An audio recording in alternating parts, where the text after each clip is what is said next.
In this video, we're going to look at how Python coding and data analysis are actually done today using GitHub Codespaces and also GitHub Copilot.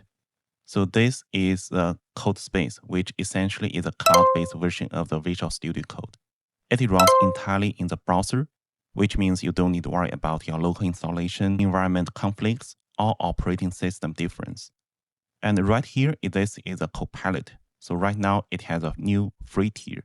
It can work as an AI coding assistant for data collection and also analysis. Count the collections in this database.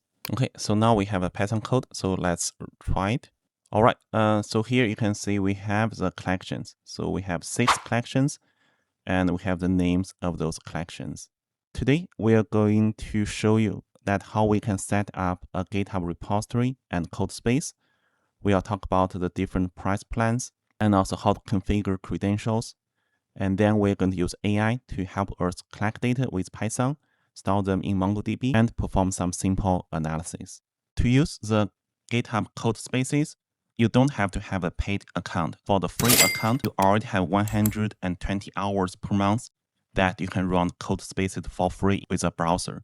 So I think that's definitely enough for most students. And for the Copilot, with this free tier, you can have 2,000 completions per month, and you can access the old large language models to help you write Python code, which still are pretty good. If you do want to upgrade to the GitHub Copilot Pro, and you can spend $10 per month, where you have unlimited code completions. You also have this coding agent, and you can check our previous tutorials on how to use coding agent on GitHub. Here, I am using a free GitHub account, and also I'm using free tier of the Copilot. So first, let's start a new repository. And here, I just call it a test Codespaces, and I will make that to be public. I also want to add a README file. So README file is more like the main page of your repository. And here, I'm going to add a git ignore files, where I will choose Python as a template. And also, finally, I will choose MIT as the license. So I just go ahead and create this repository. So now you can access the code spaces within your repository. Just click this code drop-down list and go to code spaces. And you can create the code spaces on your main branch. So currently, I have only one branch, that is main branch. Before you start, double check your Copilot settings. You can see that the number of chat messages have been used and also the number of code completions. Make sure that you don't reach the limitation of the usage. Next is code space settings. This is where you can install those secrets, those like your credentials. And those will be stored into this environment variable, so that later, if you call those credentials and you don't need to expose those credentials into your Python code, I'm going to store 2 credentials. My first one will be my MongoDB connection. And for this one, I can just go to your MongoDB website and also click connect. And also you just copy this connection string. You can create a free tier of MongoDB cluster. So you can check our other tutorials on how to create a MongoDB cluster for free. And then come back and paste. Don't forget to replace the password. So I just type my password here. And next, you want to give access to the repository that we just created. So we choose the test code space and we save that secret. We're also going to save our Git API. So this one, you can go to your Twitter developer account. And here I'm also using a free developer account API. Each month can collect 100 tweets for free. You can also check our other tutorials on how you can create such API or developer account. Here I want to generate this bear token and I copy it. I just paste my API here and I'm going to do the same thing to give access to the repository that we just created. And I just go ahead and add that secret. You can choose run the code spaces with your browser. Right now, they also have the Jupyter Lab, so which is a new feature. If you prefer using the Jupyter Notebook, let's go back to our repository. And here we're going to start this code space. So let's create a code space on the main branch. For the first time, it will take a few minutes to set up the environment. Here you can see we have our license, the README file, which now is empty. And at the bottom, this is a terminal where you can pip install your Python libraries and also look at the output of your Python code. Here you can search your files. And here, if you have new files and if you want to upload or publish to your GitHub repository, this is how you can do the version controls. And this is where if you want to debug your code.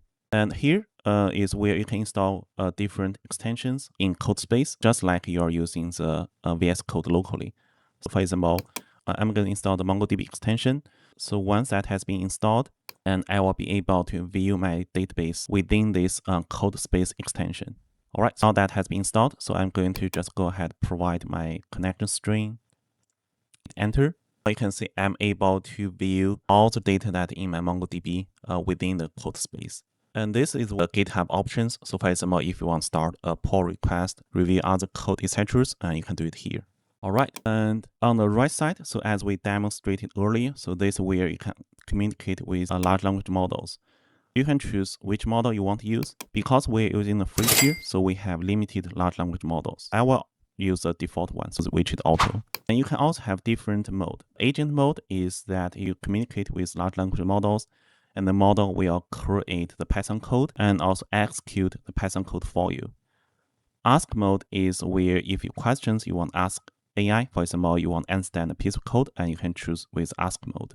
So let's just keep using the agent mode. And right now you can see here, you can choose Cloud GPT 4, 5 Mini, and also Raptor Preview. All right, so let's go ahead and start. First, we need to tell the agent that we have credentials that is stored in the Codespace. We have those two credentials. One is MongoDB connection string in the environment variable, and also tweet API key, and also in the environment variable. So now we can ask agent, create Python code to collect, let's say, 100 tweets.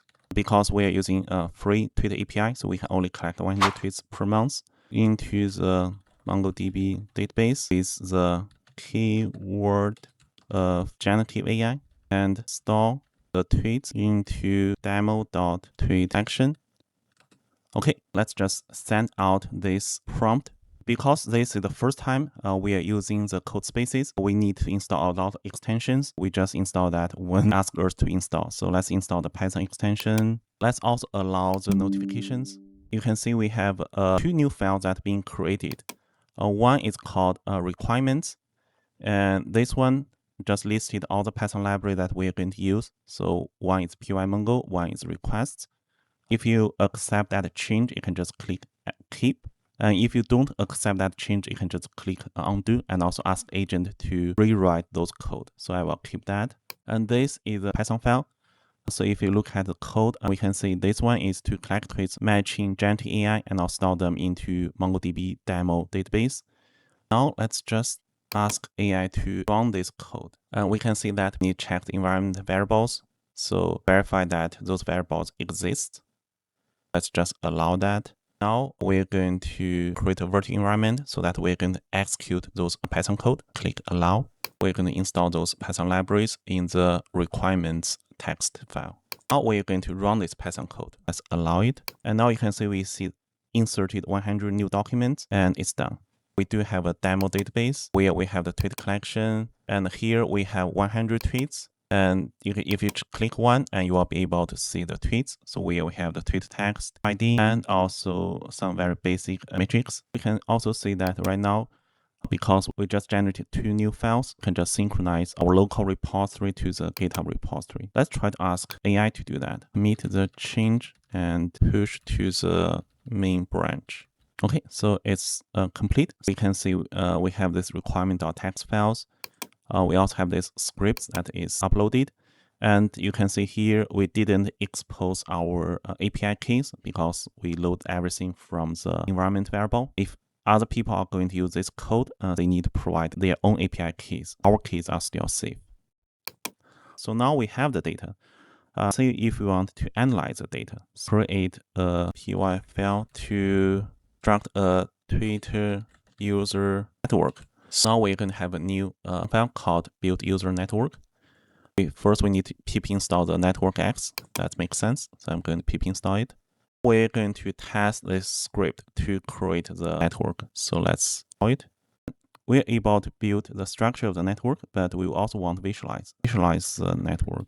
we need to install one more Python library that is called matplotlib. Okay, we're going to just run this. Okay, next we're going to export as PNG file. Okay, very nice. So try something else. Let's see sentiment analysis. Collected tweets and install the result to a bar chart. We're going to install the NLTK. So that's a Python library for the natural language. The second one is that we have this sentiment analysis. We have 2 positive, 26 neutral, and also 32 negative. So you can see that we ask AI to collect tweets, analyze tweets, and also even create those visualizations. Okay, so now update the README files, and also add index.html, embedding the chart and also summary. The README file has been updated, so let's take a look. Okay, so what I did, file edit, how to reproduce. So you need to bring your own API keys and tokens. They're going to push everything to the GitHub.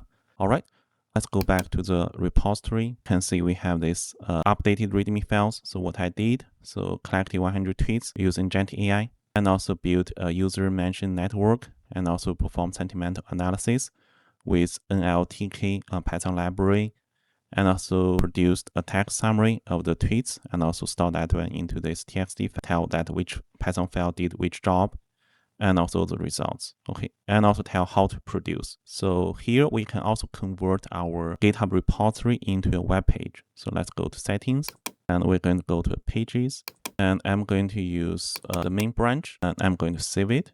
Okay, and let's just wait until GitHub has finished this deployment. Okay, so it's ready. So that is the URL. So now you can see we convert this one to a website. Here, Gent AI tweets analysis report. We have this user mention network. We have the sentiment distributions. We also have the text summary of the tweets. You can see here in the chat messages, I used 22% of the free tier. Okay, so let's step back and summarize what we have done. In this tutorial, we built a cloud-based AI-assisted data analytical workflow using GitHub Codespaces and also GitHub Copilot. So we started with an agent-based demo showing how Copilot can help analyze existing data. And then we walk through the full process from repository setup, pricing to credentials, data collection, storage in MongoDB, and basic analysis in Python. Because everything runs inside GitHub, the workflow is accessible from browser. It is consistent across users and also easy to reproduce. GitHub Copilot helped reduce the time coding. You can see throughout this entire demo, I didn't type any Python code. This is how we are going to code in 2026. Cloud-based environment, AI-assisted workflows, and also Python is still at the center.